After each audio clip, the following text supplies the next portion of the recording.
짠내 나는 바닷바람이 매일 불어오는 수도권에서 가장 먼 땅끝 마을, 14억 중국인들이 배출한 똥오줌이 흘러드는 서해바다지만 그래도 오션뷰랍시고 바다를 보려 하면 송도 신도시에 가려져서 잘 안 보이는 그곳, 그래도 내가 살 집 한 채는 있어야 하지 않겠냐면서 교수의 탈과 연구원장의 탈을 번갈아 썼던 장사꾼들의 말에 감쪽같이 속았습니다. 그렇게 비싸게 바가지당해 아파트를 매수했던 젊은 청년, 신혼부부들의 울음소리가 서해바다 파도소리보다 더 크게 들리는 백옷 신도시를 다녀왔습니다. 간절한 마음으로 구독과 좋아요를 부탁드린다는 말씀에 앞서 최근 서울 중에서도 한강 이남 지역 중에서도 강남 3구 중에서도 핵심 지역 집값만 올라간다는 양극화 현상이라는 단어가 부동산의 목숨 건 떴다방 업계에서 쓸 수 있는 마지막 무기가 된 상황인데요. 그 중에서도 몇 평짜리인지는 기사 헤드라인에 적어두지 않은 채 압구정 현대아파트가 100억을 넘겼다는 소식이 전해졌습니다. 전용 면적이 198제곱미터니까 그럴 수도 있겠지 하는 생각을 하는 바로 지금 세계 최고 갑부 중 한 명인 일론 머스크가 사는 집 가격이 뉴욕타임즈를 통해 알려졌습니다. 텍사스 오스틴 시내 고급 주택이 몰려있는 웨스트레이크 힐스, 전용 면적 640제곱미터 저택이 우리나라 돈으로 약 84억 원에 달하는 것으로 전해졌는데요. 주차자리 하나 찾기 힘든 다 썩어버린 아파트 한 채 가격보다 세계 최고 갑부가 산다는 집이 134평이나 더 넓은데도 가격은 20억 더 저렴하다는 소식이 전해지면서 역시 한국은 화폐 가치가 떨어지기 때문에 집값은 계속 올라갈 수밖에 없다며 텍사스 오스틴보다 압구정동이 상급지라는 주장이 힘을 얻을 모양새입니다.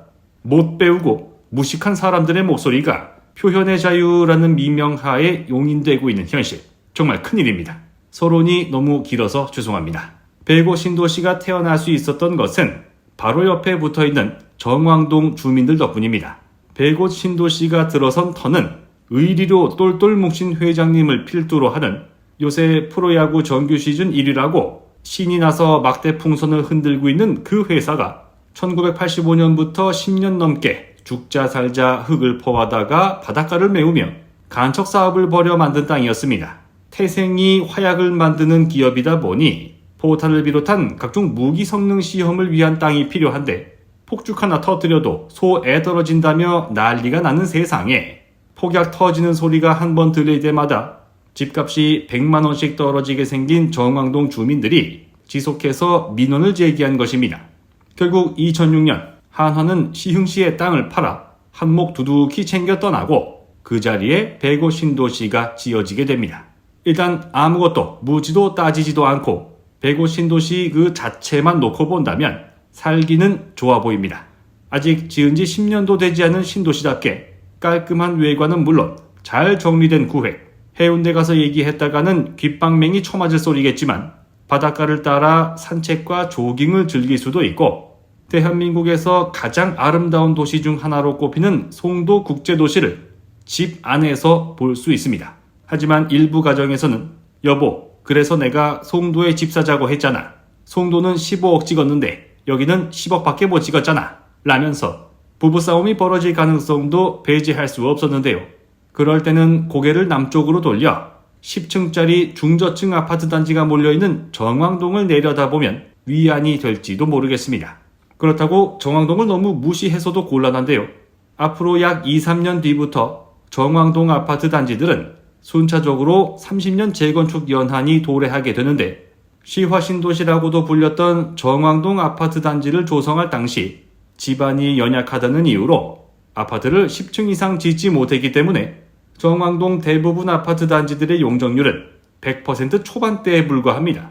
따라서 양아치 같은 일부 건설사들이 영업 기밀이라는 이유로 원가를 공개하지도 않는 주제에 자재비가 너무 올라 분양가를 비싸게 쳐받을 수밖에 없다는 가짜 눈물을 흘리는 여우짓을 하지 않는 이상 이론적으로 재건축 사업성이 좋을 수도 있기 때문인데요. 물론 서울 핵심지 재건축도 추진만 하고 있는 세상에서는 녹록지 않다는 걸 각오해야 할 것입니다. 백옷 신도시 주민들에게 녹록지 않은 건 또 있습니다.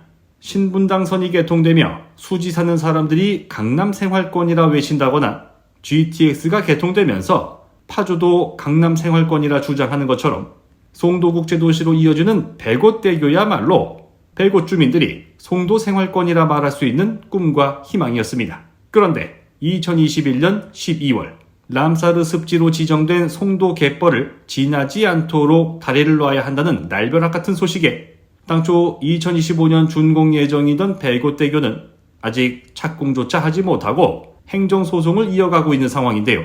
모름지기 자연환경을 보존하여 후손에게 물려줘야 하는 국가의 임무와 비싼 집값을 자식에게 물려주고 싶은 일부 백옷 주민들의 바람, 그 바람을 들어주는 척이라도 해야 하는 시흥시. 굳이 백옷 주민들을 넘어오게 할 이유가 있나 싶은 인천시 사이에서 백옷대교는 어떻게 될지 지켜봐야겠습니다. 하지만 백옷에서 송도로 가는 길 말고도 서울 접근성에도 아직 문제가 많아 보였는데요. 서울을 기준으로 대척점에 위치한 양주 옥정신도시와 마찬가지로 백옷 신도시에는 도시철도가 들어와 있지 않습니다. 대중교통을 타고 서울에 가려고 하면 배차 간격이 복불복인 광역버스를 타고 사당역이나 강남역으로 가거나 버스를 타고 오이도역으로 간 다음 4호선을 타고 안산, 군포, 안양, 과천을 지나 삥 둘러 서울로 들어가야 합니다. 그나마 경기 서남권을 서울과 가장 빠르게 이어줄 신안산선이 개통되고 나면 서울로 들어가는 길이 조금은 단축될 수 있을 텐데요.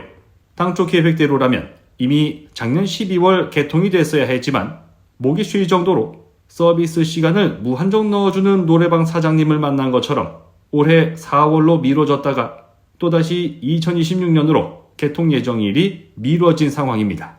하지만 비록 서울과 가장 멀리 떨어진 수도권 땅끝마을 신도시라 할지라도 가격만 저렴하다면야 불편을 감수하고 살 사람은 넘쳐 흐르는 게 자본주의의 원리입니다. 하지만 백옷 신도시는 그렇지가 못했습니다.